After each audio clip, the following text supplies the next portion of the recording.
Compliments of the day, ladies and gentlemen. We have been given a topic that says sexual harassment, a mere sexual relationship gone sour. First of all, what we have to understand is sexual harassment is a behavior characterized by the making of unwelcome and inappropriate sexual remarks or physical advances in a workplace, other professional setup, or any social situation. Now, as the opening government, we are opting saying that sexual harassment exists and is key driven by a situation where a simple state of connectedness that leaves one of the parties involved uncomfortable with the actions of the other. Now, where is this a situation that exists? Someone exists. Ladies and gentlemen, we are saying this is a part where someone is involved in a mere sexual relationship and they are uncomfortable by the actions of the other. Now, we are limiting this debate based on the mere sexual relationship. We are aware there are existence of many relationships, but we cannot debate on any other relationships for this debate will not end. So we are going to base on the mere sexual relationships. Now, ladies and gentlemen, a mere sexual relationship, we are saying a simple state of connectiveness involving sexual intimacy. We believe that at a point where when one party is uncomfortable with other on sexual means, it results in sexual harassment. So why are we saying that? This, first of all, sourness exists for three reasons.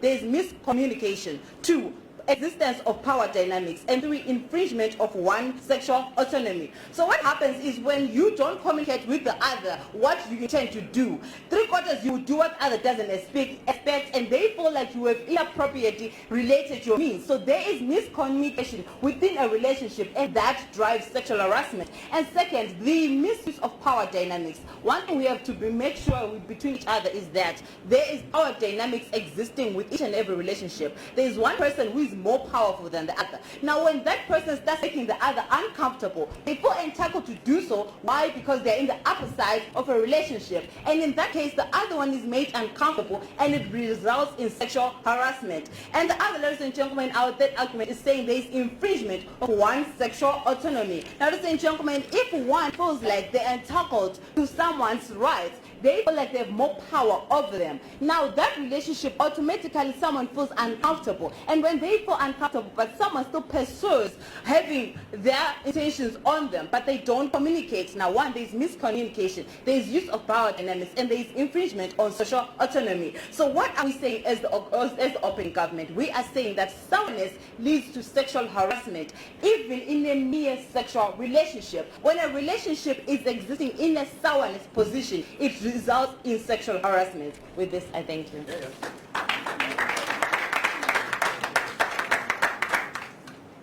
you so much, Jacqueline. Can we please now have the leader of opposition opening the floor? Yeah.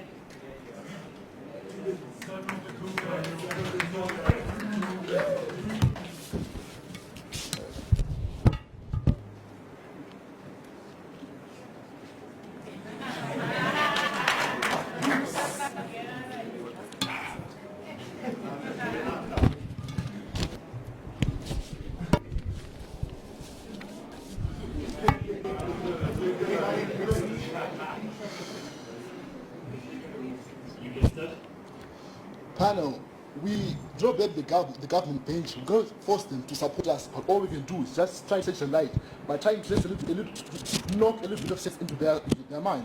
So panel, how do you define sexual harassment? We define sexual harassment as the unwelcome sexual advances, requests for sexual favors, and other verbal or physical conduct of a sexual nature when either conduct is made as a term or condition of individuals' employment or education. How do you define a relationship? We define a relationship as a consent 50-50 bear in mind, where between two or more parties, which without any life-threatening coercions, ladies and gentlemen. And in this case, we're talking about heterosexual engagements between male and female counterparts, ladies and gentlemen. So what we're going to base our debate on as the option bench, we're going to base on the point that this is not a relationship between two heterosexual gender counterparts, but rather it is rather a manipulative engagement in of itself before it becomes sour. So before it becomes sweet, it's already sexual harassment. And that's what we're based on is the opening opposition. So panel, going forward, ladies and gentlemen, we're talking about the issue of power dynamics, ladies and gentlemen. Cheers, why they come here and claim to support us? Well, power dynamics works in our favor, not theirs. When we talk about power dynamics, we're talking about how there are very different people interacting with each other, and one side goes more powerful than the other one, ladies and gentlemen. So we're saying that if given an example of a relationship between a lecturer and a student, ladies and gentlemen, there is no relationship, there is rather sexual manipulation, ladies and gentlemen, by the lecturer over the student, ladies and gentlemen. So they put folks and they said nothing, ladies and gentlemen. Going forward, ladies and gentlemen, we're saying that it is the man in this sexual relationship who is taking the time, ladies and gentlemen. Give an example of a lecturer and student, ladies and gentlemen, who are having sexual engagements, ladies and gentlemen. You say it is a relationship because there's no mutual benefit, ladies and gentlemen. The same way we say that an old man and a young woman, they do not have a relationship what there is abuse, the rate of life coercion, ladies and gentlemen. The same way we're going to say that there is a relationship between the lecturer and the student because the lecturer holds the upper hand. There is no mutual benefit, there's no 50-50, so it's not count as a relationship, ladies and gentlemen. Going forward, we're saying that a man takes advantage of weaker sex women by demanding the time for sex, demanding the place for sex, demanding the behavior, demanding the communication. So what we say is a relationship. There is no relationship. It's rather sexual harassment in of itself, sexual manipulation. So what we're saying is opening opposition. We're saying that there is no relationship, as these guys would say, ladies and gentlemen, whether sweet or sour. There is sexual harassment in the beginning as it starts. But the unequal power dynamics make sure that there is no mutual benefit. We're defining a relationship as a situation whereby there's mutual benefit without any coercion of life-threatening events. And when there is a situation whereby a CEO and a low-level employee are having sexual engagement, that's a relationship. It's sexual manipulation. The CEO is manipulating the worker. Evidence, I'll take you at your Panel and the House at large, do not be confused by Thabo when he tries to make a relationship 50-50. From the beginning of time, no relationship has ever existed as 50-50, so we will not debate it as you want it. Relationships are never... Thank you very much for wasting your time. You see that? So panel, as well as saying that you cannot have a relationship. Ladies and gentlemen, a relationship is mutual consent based on beneficial lines, ladies and gentlemen. If one person is not benefiting, how can you carry a relationship, ladies and gentlemen? It's not a relationship, simple, ladies and gentlemen. While saying that the same way an old man, if it have sexual relations with a young woman, we say it's not a relationship. The young man, the old man is abusing the young woman. It's the same way we say that it's not a relationship, it's sexual harassment in of itself. The first place, it is sexual manipulation, ladies and gentlemen. So what I'm saying is opening opposite. We are saying that there is no sexual harassment after what they call a relationship goes sour. If they went there, what the term relationship is sweet, there's sexual harassment in offense at the first place. Because the man is taking the time, the man is dating where they're going to have sex, the man is taking everything, ladies and gentlemen, and going to a relationship. Where is the woman benefit, ladies and gentlemen? Opening government is no case. So what are we saying as the opening opposition? We are saying that we cannot turn an engagement between two parties where there are equal parts dynamics as a relationship, because there's no mutual benefit between the two parties, ladies and gentlemen. It's rather sexual exploitation by the man, which in most circumstances is holding power within that relationship. No, and the woman is just being manipulated, gentlemen. Up to your point, one argue that the woman is the girl is going to get paid in exchange for sex, ladies and gentlemen. But rather, it is the man who's detecting the gays, ladies and gentlemen. You might have sex with me, but you won't get that situation, ladies and gentlemen, because there is an equal power dynamics. It's not a relationship, it's sexual harassment in the first place. The woman was a stop target by the lecturer, ladies and gentlemen, and you can say that it's a relationship, ladies and gentlemen. So, what open government is supposed to do is how is it a relationship, ladies and gentlemen? If they don't do that, then we opening opposites have to do this debate. This I thank you.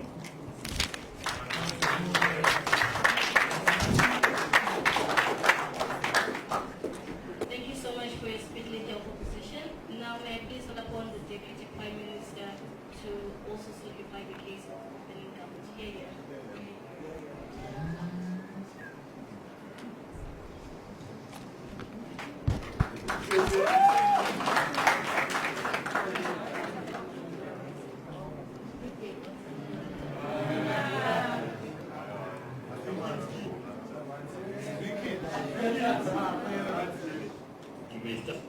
All right, so then the problem that has been presented by the opening opposition, it demonstrates that their argument is dead even before it began. I'll demonstrate why. Now, it is dead before it began because his definition is wrong entirely. There is no definition like that in the world. Now, ladies and gentlemen, a relationship does not exist because something is 50-50. There is nothing that is equal in the world. Equality is a perfect idea that has never and will never exist. So when opening opposition says that a relationship exists only when there is 50-50 or some form of equality, it means that he does not know what a relationship is. So everything he said, it's just dead and under the water. Now, ladies and gentlemen, what has been presented by the leader of the opposition is that sexual harassment is caused by some form of manipulation and not by the souring of a relationship. Well, I agree that it is manipulation, but it is manipulation of a relationship. Now, if you are listening to the points that he has presented, everything that he has said falls under the very perfect definition that was given by the Prime Minister of what a relationship is. And a relationship is not confined to something, some crazy idea of it having to be 50-50. And let us say, hypothetically speaking, let's say his definition was correct. Even if it was correct, there are no... Please sit down. There are relationships that we know. There is no perfect love story in the world. Even if a relationship begins at a 50-50 level, it is possible that it will deteriorate, it will become toxic, and it will become sour, and sexual harassment is just going to take place. Now, ladies and gentlemen, we as the government side of this debate believe that sexual harassment is actually caused by the souring of sexual relationships. Now, the three main points which I'm going to be presenting to you are based on the fact of 1, miscommunication, 2, power dynamics which he clearly did not understand, and 3, the fact of disagreement, deterioration, and the infringement of sexual autonomy. Now, let me start with miscommunication. Now, we know, ladies and gentlemen, that whether it is a business or whatever it is that you're doing, the most important thing in life is communication. So when there is communication in a relationship becomes stronger. And when there is no communication or poor communication, a relationship dies. Now, as a fact that it is possible, and we know that there is miscommunication that occurs in relationships, that means that there could be a point where the relationship dies. The relationship does not continue to be as strong as it used to be, and by virtue of that, it means that sexual harassment can then take place. Why? Because perhaps the male wants to continue to have sexual relations with the woman, and the woman is not comfortable, and she fails to express that in a proper way. Now, because there is miscommunication, it means that when the man is going to make his advances, the woman is not going to feel comfortable, and by our definition of sexual harassment, that automatically becomes sexual harassment. Now, ladies and gentlemen, the second point, please sit down. The second point which I'm going to be presenting to you is power dynamics, and how, because of our definition of a relationship, it is natural that in any and every relationship, whether we like it or not, there is somebody who is more powerful than the other. Now, because there is somebody who is more powerful than the other, it means that the more powerful party can manipulate their power and exert it on the other party of the relationship. Now, whether the other party of the relationship likes it or not. And this is how sexual harassment takes place as a result of sexual relationships. Ladies and gentlemen, do not be led astray. Taken.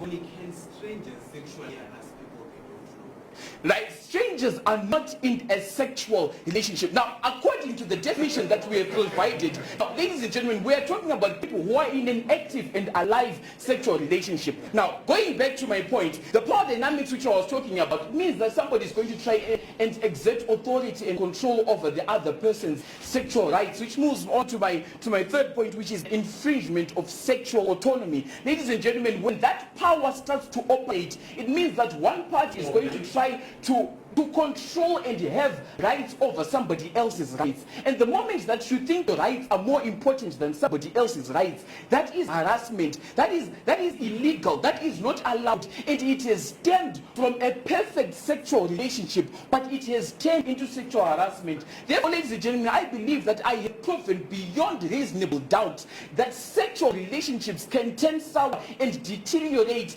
and degenerate in the most toxic of ways, leading to sexual harassment. Now, ladies and gentlemen, with this I rest my case. Thank you.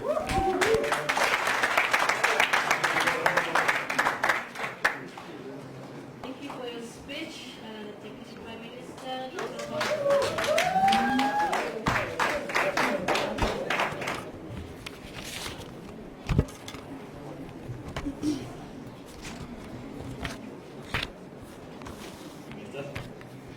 Our panel, I'll start with the Prime Minister. Now, the whole House failed to raise any POIs for the Prime Minister because she came here to lay out a flat debate that is filled with loopholes. I shall begin with questioning everything that they mentioned. The Speaker came here to say that we cannot say that it's a relationship is a mutual agreement with 50-50. There is nothing like that in the world. Ladies and gentlemen, if lying was a job, those people would be millionaires. Why? Because in the delegation, what we're saying is that a consent is a relationship between the people without life-threatening coercions, ladies and gentlemen. There's benefits involved in the relationship, ladies and gentlemen, and they failed to understand what we were saying, so they should educate themselves. They further went on to say that there is no perfect relationship in the world. So what you are simply trying to say is that he was advocating for sexual harassment, ladies and gentlemen. We cannot accept that in society. We cannot advocate for sexual harassment, which is why we're saying that that point is void and has been baptized in the name of nullification tonight. Moving on, ladies and gentlemen. Now, we would like to start now by welcoming them to our delegation, because our first point was focused on the power of dynamics. What we as a house are saying is that this house believes that sexual harassment is not a mere relationship that has gone sour simply because of the existence of power dynamics. But where we then don't agree with these people is the fact that, ladies and gentlemen, in the beginning, sexual harassment is not because it doesn't happen because the relationship has gone sour. In the very beginning, sexual harassment is there, ladies and gentlemen. But the thing that is happening is that it's information. Educate yourself, Mr. Speaker. Moving on, ladies and gentlemen, we're saying that sexual harassment is there from the very first stage, whereby we're saying that people in a relationship are being manipulated simply because of the existence of these power dynamics that they came to preach about the whole time that they're standing on this stage. Household, ladies and gentlemen, we're saying that in the beginning, the fact that there is one power that is stronger than the other, for example, a lecturer and a student, ladies and gentlemen, the lecturer is the one that is going to determine what time he's going to be sexually serviced, where he's going to be sexually serviced. It's not the student who will go and say, Mr. Lecturer, when can I sexually service you? So we're saying that this existence of the power dynamics is showing that sexual harassment is existing even way before this relationship has gone sour. In the beginning of this relationship is the sexual harassment denied. Moving on, ladies and gentlemen, we shall move on to strengthening our case, whereby we're looking at the fact that there's the other point, which is looking at context, ladies and gentlemen. We're saying that, we're talking about, there's a misconception whereby we're saying that the topic is narrow, which is what they're failing to understand. The topic is narrow, and these sexual harassment are a result of major factors, major different factors, ladies and gentlemen. So we're also looking at it at a point where we're saying there is no relationship. We cannot tell whatever they've been preaching about a relationship. It's a sexual exploitation, ladies and gentlemen. There are benefits that are being looked for by these people. Accepted, Mr. Speaker. According to your side of the house, when does a relationship between a male and female begin? The relationship between a male and a female begins when they actually have an agreement of what, before people engage in a relationship, they have expectations in a relationship, which is why you actually go to the extent of choosing who you want to be with in the relationship, because you have expectations tonight.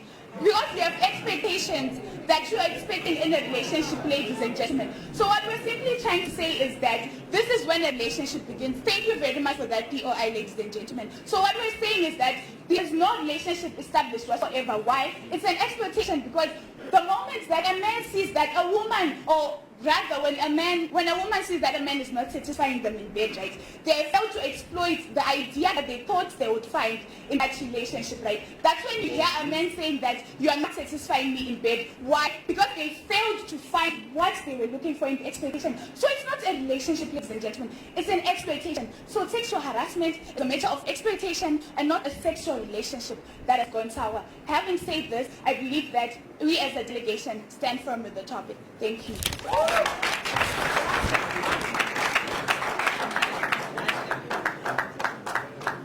you, Deputy Leader of Opposition. Ladies and gentlemen, that was the first half of our debate. Now we shall move on to the closing benches of the debate. Now we'll call upon the first speaker.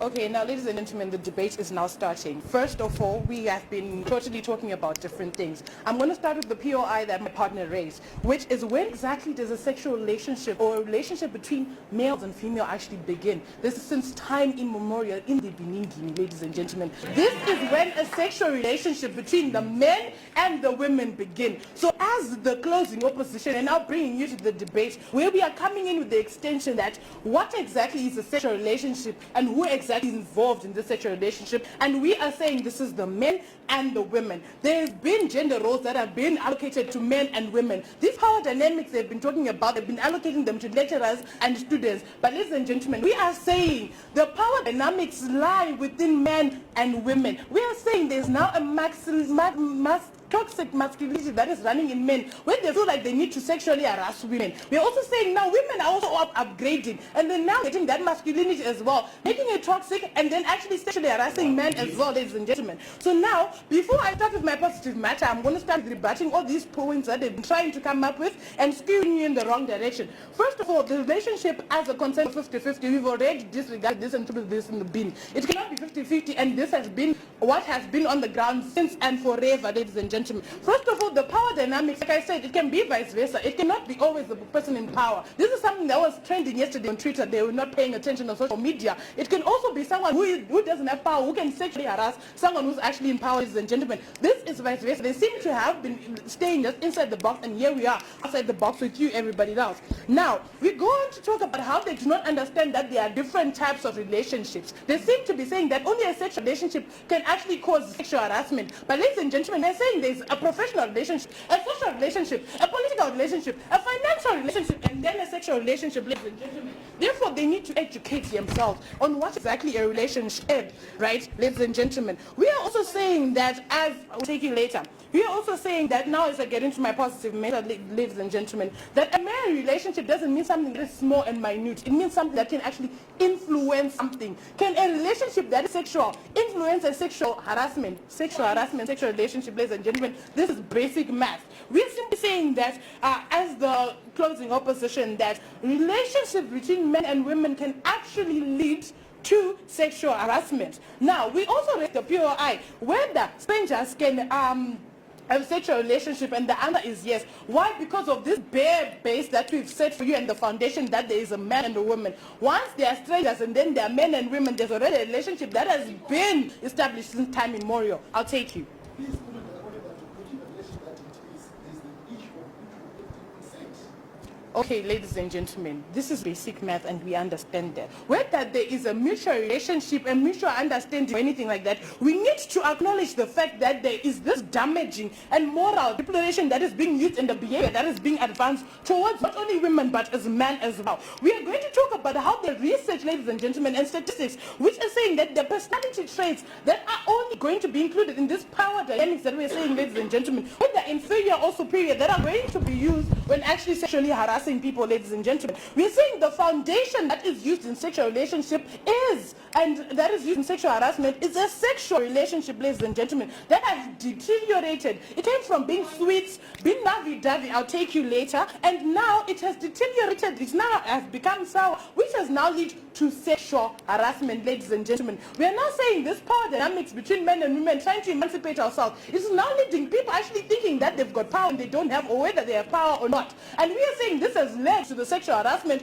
in the workplace, in schools, in colleges, and even in the streets, ladies and gentlemen. Now, so that we are clear on this sexual harassment, ladies and gentlemen, we want to just bring you to the light as the closing, that it can be a perpetrator of any gender, that is one. It can be power or authority over a victim, and it can be vice versa. And we're also setting the parameters of sexual harassment, not only being in public, but also in private, ladies and gentlemen. And we are setting the range as any mild transgression to also sexual abuse. So what have we come to you as the closing, and what our partner is going to be able to clarify to you is how a sexual relationship in its sweetness and in your understanding can actually deteriorate, become sour, leading to sexual harassment. Not what these guys have been trying to feed you, that a sexual harassment is as a result of what? They're trying to make it seem as if there's need for a sexual relationship to be founded and to not be there, or be there for a sexual harassment to actually exist, ladies and gentlemen. So with this, we are simply saying to you that the the gender roles and toxic masculinity that is now developing in both men and women, and relationship that has been founded since the beginning is leading to this sexual harassment in all the sexual harassment cases that we're looking at. And we're looking about how 95% of the sexual harassment cases that are actually on the table right now are actually as a result of the relationship that's there between men and women. And we are saying that this is the foundation in which a sexual harassment act and complaint actually comes from. And that's right, the rest of my case. Thank you.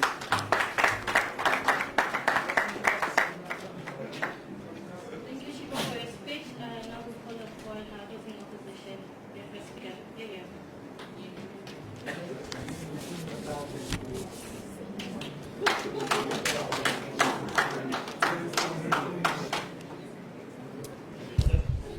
So panel, you need to note that this debate only happens in the second half. In the first half, has been having the wrong debate.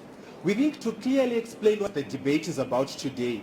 The debate is about proving whether sexual harassment is a result of sour relations that have happened between people with a sexual or an intimate relationship that has been going on. And to begin with, our line of argument, closing opposition, is to tell you that sexual harassment most often, in most cases, even happens where there are people who have not been having any intimate or sexual relationship, and will prove to you, and secondly will prove to you how even at the sweetness of sexual relations, sexual harassment can still happen when you take into consideration the working definition of what sexual harassment means. Will prove to you how boyfriends and girlfriends in their honeymoon phase can still sexually harass each other, and how sexual harassment is not just as a result of deterioration of relationships. So first and most importantly, we will slightly engage OG because they didn't have much substance. The only thing we agree with them is the definition of what sexual harassment is, which the key word in their definition is any unwelcome advance.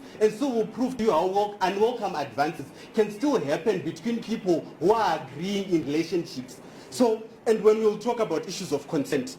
But importantly, we think OG also tells us about power dynamics, which will tell you how they work better under our house, how they talk about sexual autonomy, which also works better under our house. But let's come to closing, which had the slightly meaningful case. So closing talks about toxic masculinity, how we exist in a world where men are sexually entitled, and that will be our first point of extension.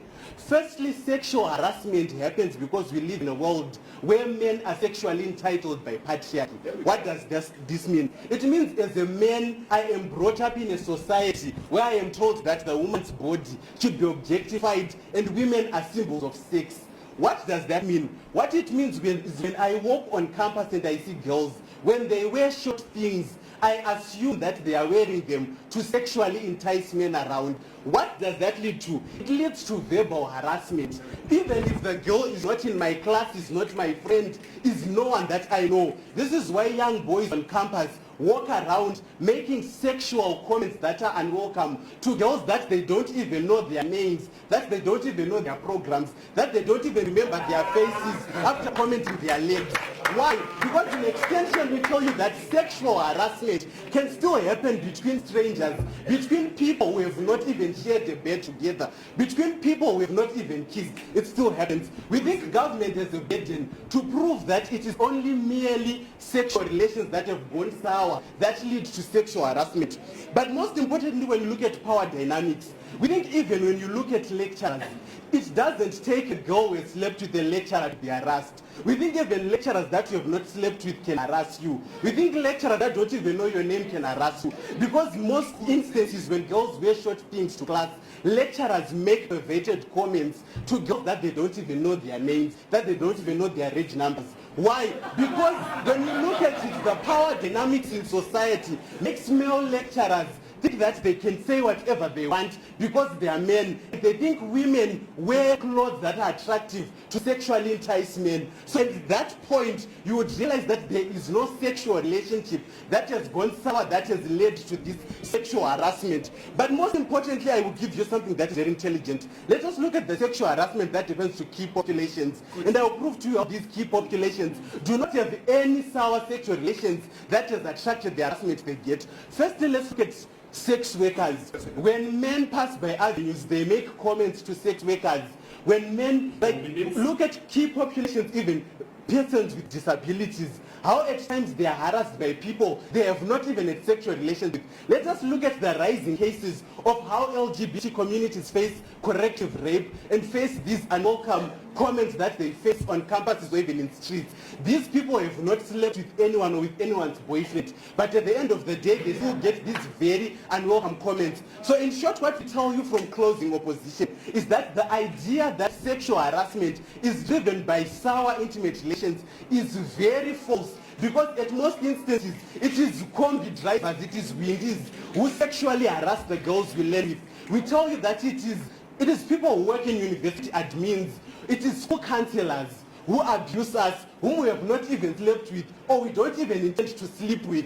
So at the end of the day, we tell you, importantly, get this from closing opposition, that sexual entitlement at the end of the day drives men to ensure that women are sexually harassed, and in most instances it is unwelcome because it comes from strangers. Had it been coming from people that they had intimate relationship with, it would have not been as unwelcome as it is. So we tell you that what is important in today's debate is to note that strangers are the sexual perpetrators. Thank you.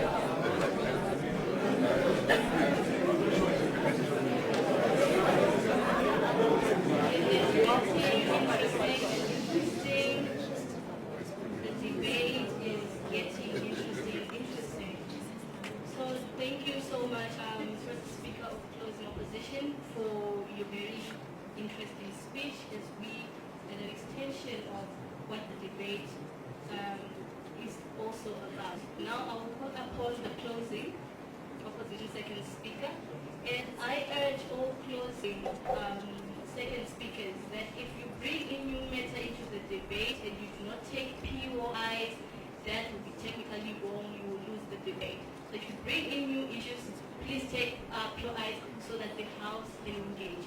Ebenezer,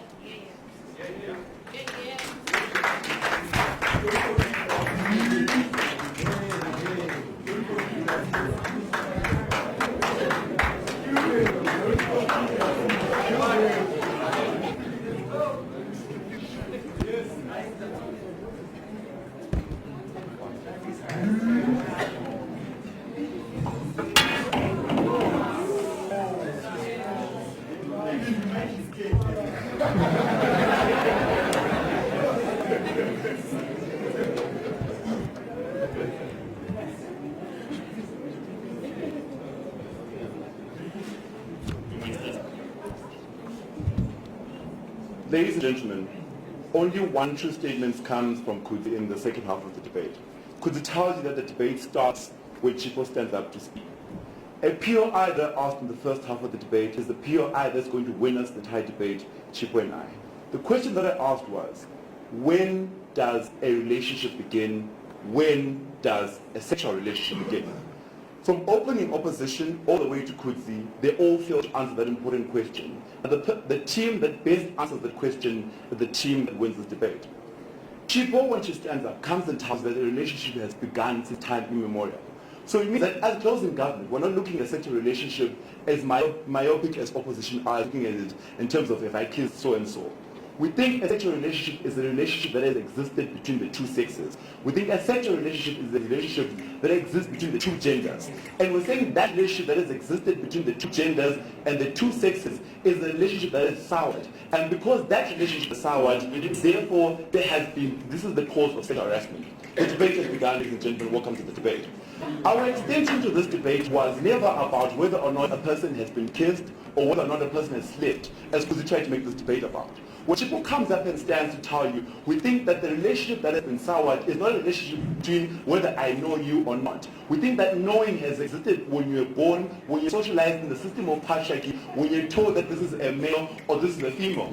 We think that whether you know a certain girl or you don't know her, the way you treat that particular individual should not differ because you know her or you don't. The way you treat her is the way in which you're socialized. Which then stems the entire argumentation to say that when we say that the sexual relationship has soured, when we say that the relationship has soured, we're not saying that a relationship between someone that I know, which is why a person that you don't know can rape you, but we're saying that the reason why that happens is because the relationship that person has with the opposite gender, with the opposite sex, has been soured and is wrong. This is where the debate is. Everyone else has totally missed the debate. It's called intellect crux, right? So when we talk about everything else and understand the cause of the debate, let's show you why exactly Chip and I win this debate, and no one else has been able to access the debate at the level in which it was supposed to be accessed.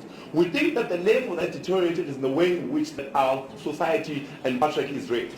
When Kudu stand up to speak, he mentions an argumentation and a point that contributes to our argumentation. He says that the problem that we have is that men have been entitled to sex, men have been entitled by patriarchy, which is exactly our point. We're saying that when our young men have been raised from a very young age, from time immemorial, as Chipo likes to put it, we think that the way in which you are taught at your homes that a woman has a certain role to play, the gender role that she was talking about. We are told that a woman has a gender role to give birth to children and have sex with, which is why even if a person that you don't know, this is why you can rape a person that you don't know, because you feel like you know them, because when you're growing up, you were told that this is how you treat a woman. So when you see another woman, you're not seeing a stranger per se, but you're seeing a person that you were taught how to treat at a very young age. We think that no man is raised up in a society where they don't know each and every single individual. You know that even though you don't know a certain person, which is why when you see someone who's sick and you feel like, and you see someone who's dying, you will help them, not because you know their name or their reg number, but because you're a human being and you've been socialized in a way in which you treat the opposite gender. So when we say that a sexual relationship has soured, we're not talking about relationships that you know in terms of, do I know your name, do I know your ID number, and all those things. But we're saying, do I know you in the sense as, have I been taught properly how to deal with your gender? Have I been raised in the correct manner as a young man in order to know how I should treat a fellow young woman? This is where the debate is, ladies and gentlemen. Everyone else is in the debate. I do accept you as the opposition, right? Also, we also think that in terms of everything else that has happened in this debate, we have ridiculous argumentation from opening where they come and tell us that, no, relationships only come when you are 50-50, no, and all these things, and all these things. But tell you that at the work you have a boss, and it's a relationship, but it's not 50-50 because you're a boss and you're supporting, right? So I don't know where the debate is. Okay, let's summarize the debate and show you why closing government intellectually wins this entire debate. Closing government is the only team that has been able to identify what a sexual relationship is. The rest of the debate says a sexual relationship is a relationship whereby I have kissed so-and-so, whereby I slept with so-and-so. Closing government defines a sexual relationship as a relation that exists between the two genders. Have I been taught how to treat a fellow young lady? Have I been taught how to treat a fellow young man? This is how closing government defines the debate, and that's the winning definition, the winning argumentation. Secondly, we win this debate because we've managed to explain to you why the reason why sexual harassment happens is because the relationship that has existed between the two genders since time immemorial has soured. The way in which we treat our women, the way in which women treat their men, and all these things, those relationships have soured, which is why sexual harassment takes place at the end of the day. We think that the team that is best able to understand what truly a sexual relationship is, a team that is best able to understand how a sexual relationship is defined and where it begins, is the team that wins this debate. So Chipo and I, without this measure of doubt, win today's debate. Thank you very much.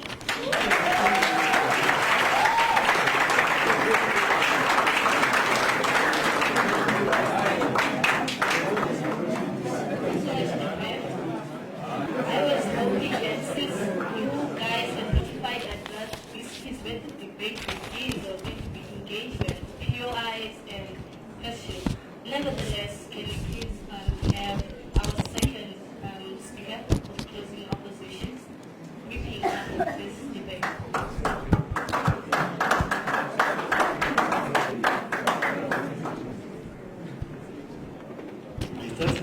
Okay, my duty is to lead battle, solidify our case and weigh this debate, give the reasons why as team opposition will won this debate and why team proposition have entirely lost the debate. I get it. Sometimes it takes critical evaluation to understand a certain phenomenon or aspect, but sexual harassment needs basic understanding. You didn't need to overthink it, could it? So two brains combined together in an entire 10 minutes, they felt to convince us as to why sexual harassment is the result of a mere sexual relationship gone sour. So now I understand why the former president of Zimbabwe said, "Maziro maviri aite two." In this case, 2 zeros don't even make a 1. So to my readers house, so miscommunication factor brought by the first OO, they claim that miscommunication causes sexual harassment, but the question is, do we communicate with all the strangers that we meet and sexually harassment? No, sexually harasses, no, we don't. And then, going to the CEOs, they seem to have confusion in their line of argument, so I will not address that matter. Now, this kind of thinking that has been brought by side affirmative is toxic and will poison our little brothers and sisters. I hope they view at discretion then. The poison from our side affirmative will promote the perpetration of sexual harassment. So I'm asking the question, should we undermine or downplay sexual harassment and hide behind the statement that it is caused by a mere sexual relationship go sour? Nonsense. Sexual harassment is broad. It involves unwelcome sexual remarks, unwelcome advances, and requests for sexual favors, and many other things, verbal and physical, right? So in workplaces and educational facilities, there is something that we call perversive sexist behavior from co-workers, which is now largely known as hostile work environment. Now, this typically qualifies as a form of sexual harassment that doesn't result in any sexual relation or whatsoever. And this crashes, and this is an important aspect that crashes the line of argument that was brought by these kids on my left. So, I'm saying to you, because of the sexual harassment that is so broad, ladies and gentlemen, I'm saying that we are gradually harassed in streets by people that we do not know, people that we have never engaged with, and we cannot say that sexual harassment is based on the relationship that has gone sour. And because of the thinking that the such thinking is that of the affirmative, that's why at the end of the day we have cases whereby people have been sexually harassed, but they're failing to come forward because they are afraid of such lexical terms that have been brought by these guys of mere sexual relationships. So they're afraid of being termed as, for example, in a case whereby someone has had a relationship, or rather should I say, in a case whereby sexual harassment has been done to a student, that particular student will be afraid to come forward with the fear that they will actually assume that it's a relationship that went sour. That's the reason why they're coming forward. But then we don't understand, we don't acknowledge that the fact that it happens in so many ways and it's so broad, and because of that, we should acknowledge that sexual harassment is not caused by a mere sexual relationship that has gone sour. House, Tar is deliberately ignoring my entire speech. My entire speech was based on how the relationship is not whether I know a person, but the relationship in terms of how you are socialized to treat the opposite. Your so-called intelligence should tell you that the reason why I'm ignoring it is because I assume that it is so irrelevant to my own speech. Okay.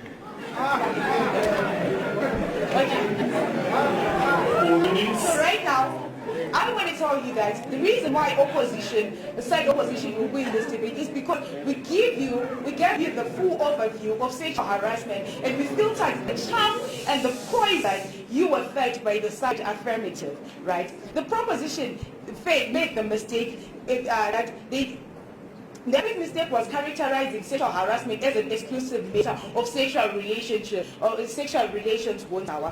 And also, the fact that they neglected to give the valuable information on sexual harassment, depriving you of valuable aspects as to what makes actual sexual harassment makes them the losers of this debate. Ladies and gentlemen, courts proved to you how sexual harassment happens despite knowing a person. And that's one of the matters that we should dwell on, because we are saying that sexual harassment, ladies and gentlemen, it should not only be minimized and narrowed down to the constraints of sexual relationship, where it goes beyond that. Thank you. After this has been done with this debate goes to closing government, and our best speaker technically goes to the first speaker of closing opposition.